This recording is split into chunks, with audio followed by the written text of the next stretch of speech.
The plane soared through the clouds, reflecting the giddy excitement I felt. 2 years with G, and finally, we were taking that long-awaited vacation, a week in Cancun. Sun, sand, and the promise of uninterrupted quality time. I was ready to unplug to truly connect with her, or so I thought. G seemed unusually cheerful, almost manic. "Ready for the best week ever?" she chirped, her eyes sparkling. I chalked it up to pre-vacation jitters, but looking back there were signs. Subtle, almost imperceptible cracks in the facade. Her phone was glued to her hand during the flight. Every time I glanced over, she'd quickly tilt the screen away, a secretive glint in her eyes. "Who's so important you can't unplug for a few hours?" I joked, trying to keep the tone light-hearted. She waved it off dismissively. "Just work stuff," she mumbled, her tone defensive. I tried to shrug it off, convinced I was overthinking things. The first 2 days were idyllic. We lounged by the pool, explored local restaurants, and even took some embarrassingly goofy tourist photos. But a shift occurred on the 3rd day. "I'm gonna check out the shops down the street. Wanna come?" I was stretched out on a lounge chair, a piña colada in hand. "Nah, I'm good," I replied. "Bring me back something cool."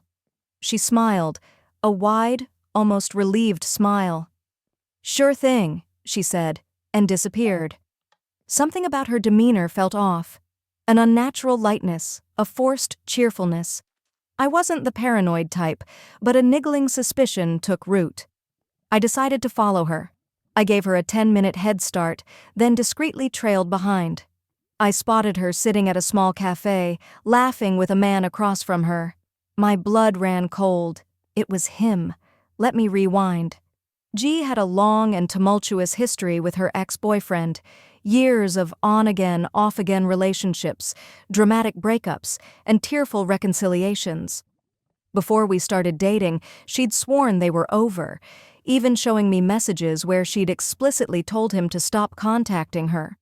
Seeing them together now, the comfortable familiarity in their gestures, the shared laughter was like a punch to the gut. I didn't want to make a scene, not yet. I wanted to see how far this rabbit hole went. I discreetly snapped a few photos with my phone as evidence. My heart pounded, but I forced myself to remain calm. I waited until she left the cafe and followed them at a distance. They walked to a nearby park, laughing and chatting like old friends, or perhaps more than friends. She hugged him before they parted ways. The urge to confront her was overwhelming, but I resisted. I wanted to know the full extent of their reunion. Back at the hotel, she was all smiles. "The shops were great. I got you this," she said, handing me a cheesy souvenir keychain. "Thanks," I said, forcing a smile. "Looks like you had fun." "Yeah," she replied, her voice a little too breezy. "It was nice to get out for a bit." She didn't even flinch. That night, while she was in the shower, I did something I knew I shouldn't. I went through her phone. I know it's a violation of trust, but I needed answers, and there they were, staring back at me from the screen, a series of text messages between her and her ex. They'd been planning this vacation for weeks. Cancun was merely a cover for their little reunion.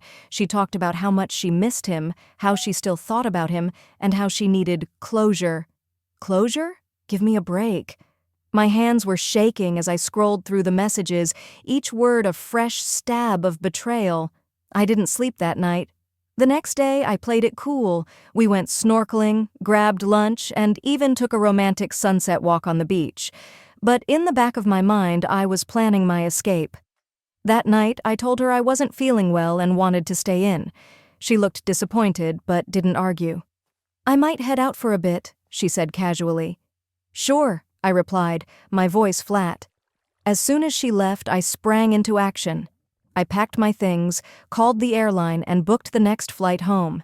Then, I went to the front desk and canceled our room, citing an emergency. When she returned to the hotel around midnight, I was gone. I left her a note. "G, I know about your little reunion with Leo. I hope it was worth it. The room is canceled and I'm on a flight back home. Good luck sorting this out." Harsh? Maybe. But she deserved it. On the flight home, I kept replaying all the red flags I'd ignored. The secretive texts, the weird excuses, the way she always downplayed her history with her ex. I felt stupid for not seeing it sooner, but mostly I felt relieved. I blocked her on everything: phone, social media, email. I didn't want to hear her excuses, her apologies, or her attempts to manipulate the situation. A few days later, mutual friends started reaching out.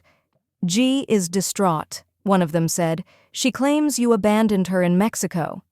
"She didn't tell you why?" I asked. "She just said you freaked out and left," they replied. I sent them the pictures and screenshots. That shut them up pretty quickly. The fallout was brutal for her. She had to scramble to book a last-minute flight home, which cost her a fortune. Her ex ghosted her as soon as he found out about her deception. Her friends, once eager to see her, started distancing themselves. As for me, I was doing fine. Better than fine, actually.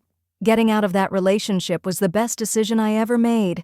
So if there's a lesson to be learned here, it's this: trust your gut. Don't ignore those nagging doubts. And never settle for someone who doesn't respect you. But the story didn't end there. I wasn't expecting much fallout beyond what I'd already heard, but G wasn't the type to let things go quietly.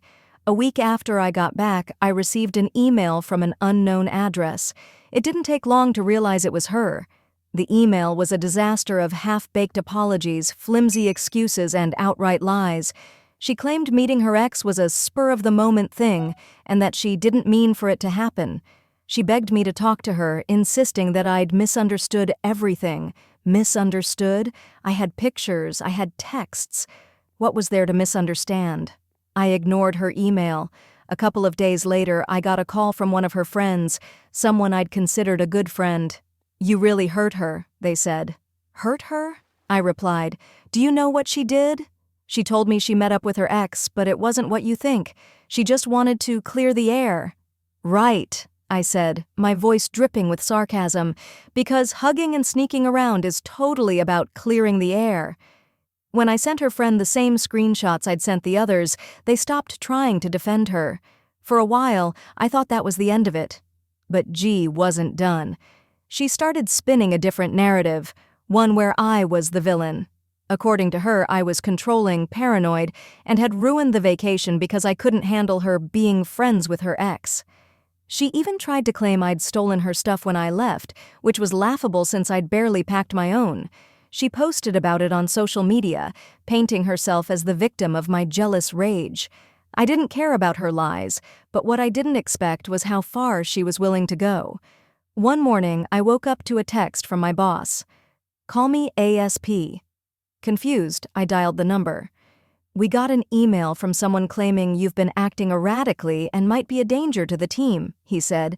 "It included screenshots of texts where you supposedly admitted to being unstable." I felt like I'd been sucker punched.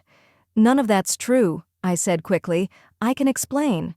"We figured," my boss replied, "but HR needs you to come in and clear it up." When I saw the email, my stomach turned. G had pieced together fake screenshots to make it look like I'd been ranting about her, threatening people. It was sloppy work. Typos, weird formatting, but still unsettling. Thankfully, my boss believed me. HR dismissed it as a hoax, but the damage was done. My reputation had taken a hit, and I knew exactly who was behind it.